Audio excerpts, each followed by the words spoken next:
Imagine saving up for months to train Muay Thai in Thailand, flying halfway across the world, and then after just a few days, you're forced to stop training because of a tiny cut you didn't even think about. That's exactly what happened to me, and today I'm going to show you how to massively reduce the risk of this happening to you. So let's go through lots of steps how to reduce your risk of catching staph, ringworm, any of those nasty things whilst training in Thailand, whether it's BJJ, MMA, Muay Thai, whatever. So point number one, staph isn't the real enemy, broken skin is.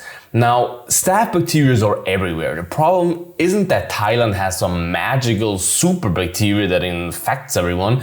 The problem is that training Muay Thai, BJJ, MMA, whatever, gives you dozens of little scratches, cuts, mat burns, you know it.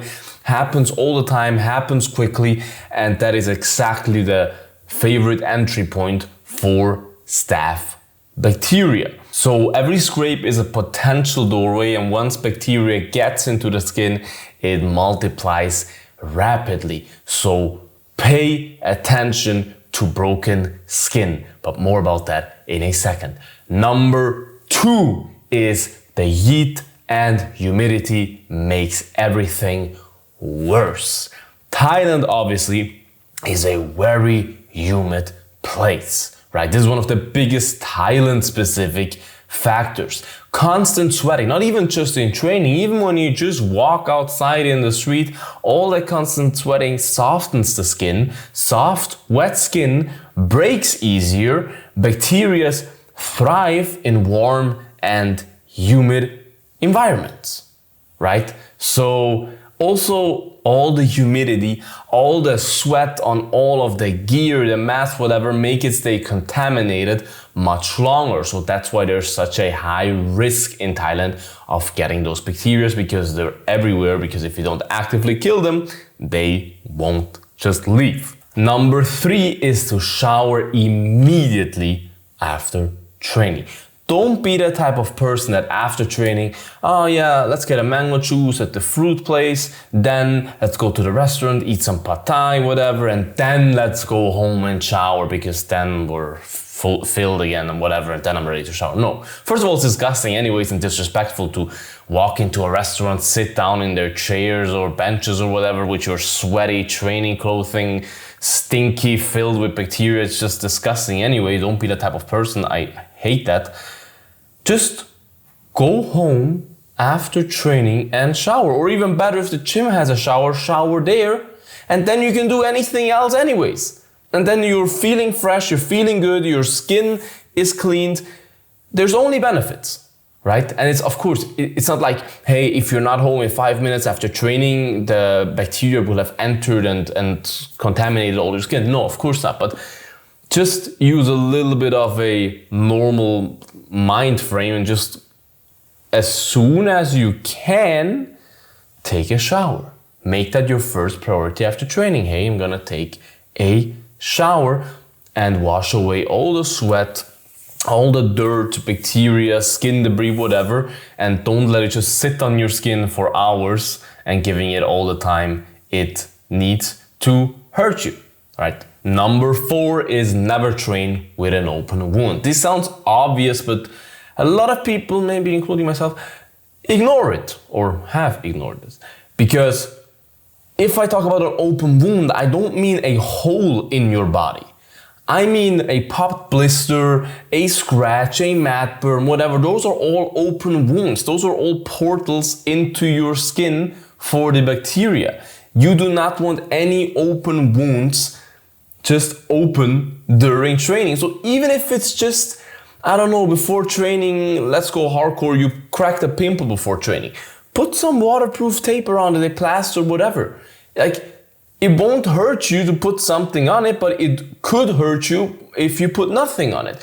And you could be like, yeah, but I don't want to be that person that walks around with tape around their ankles all the time in the gym, whatever. Do you want to be the type of person that walks around with tape, or you want to be that person that doesn't show up anymore to training because you have staph infection in the hospital now? Like, pretty easy math to me. So just tape everything up, every wound that you have. Hopefully you don't have any, but if you have any type of opening in your skin, just tape it up, put a plaster around it, whatever fits for you. Number 5 is wash all your gear after every session. Don't be the type of person that just washes his t-shirt, rash guard, whatever you're wearing, and leaves the rest out. Like your hand wraps, your ankle brace, whatever you're wearing, wash all of it. And wash it in high degrees. Don't just wash it, and it's another tip inside that tip. Don't wash it like 20, 30, 40 degrees. Wash it at least 60 degrees. And I know your Muay Thai short maybe says only wash until 40 degrees. Trust me, I've never had a Muay Thai short that got damaged when I washed it 60 degrees. And I'd rather have a damaged Muay Thai short than a damaged skin, a scar like I have now. So always just wash your gear after every session. That also goes for your gloves, your shin guards.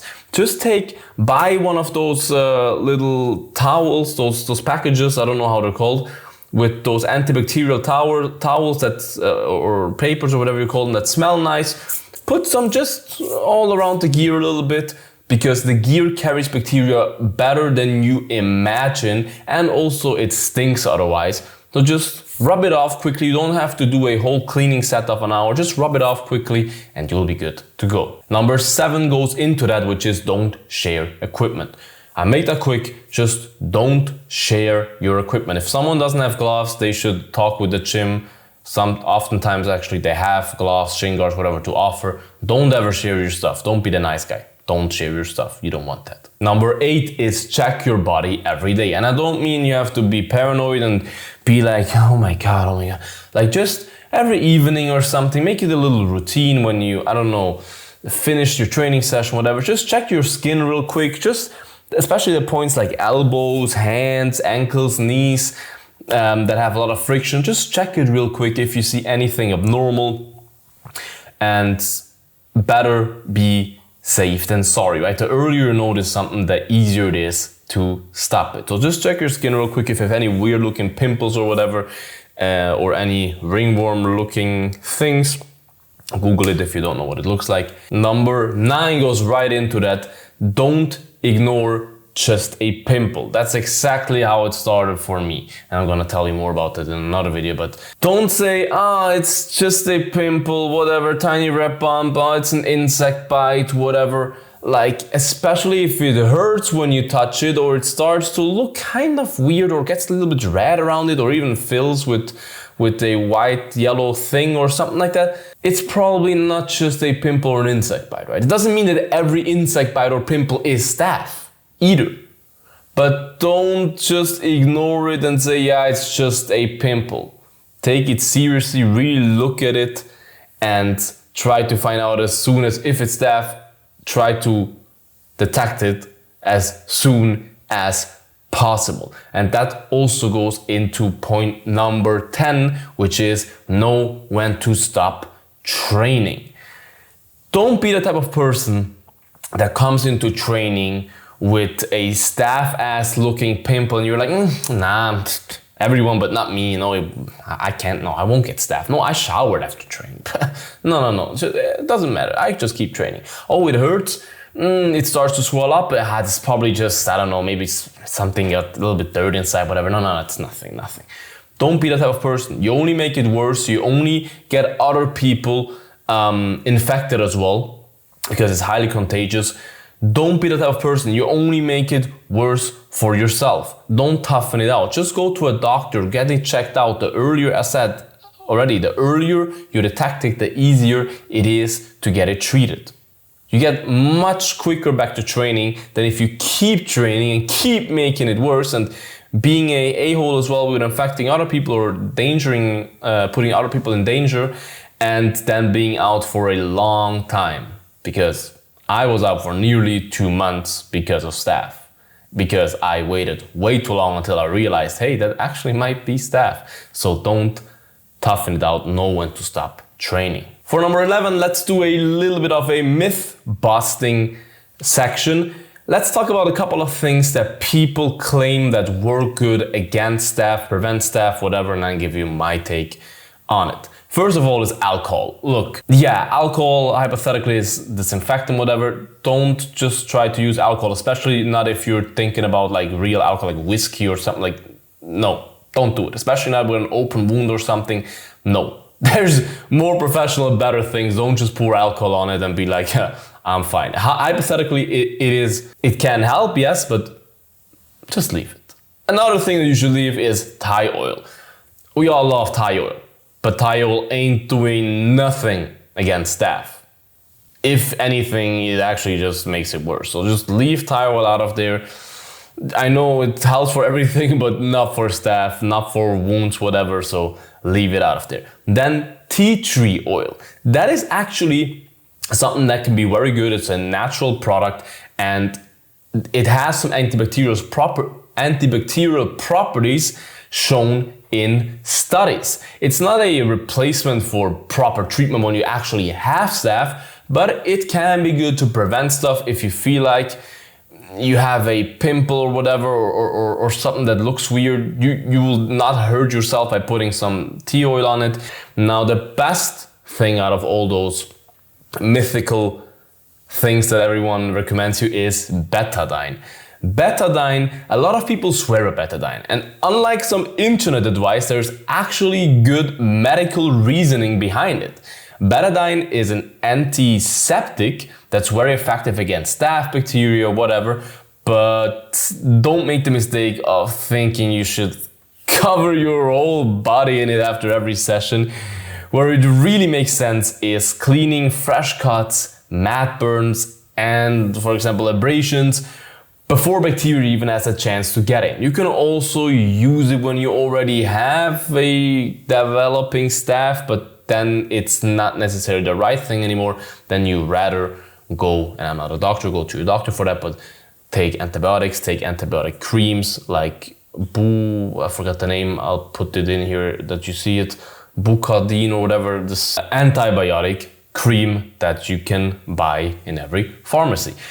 Let's get back to the points. Number 12 is antibacterial soap. Something that there's lots of talk about always online with pros and cons and whatever. Is it worth it? Yes, in my opinion, yes. Especially if you train like twice daily or every day.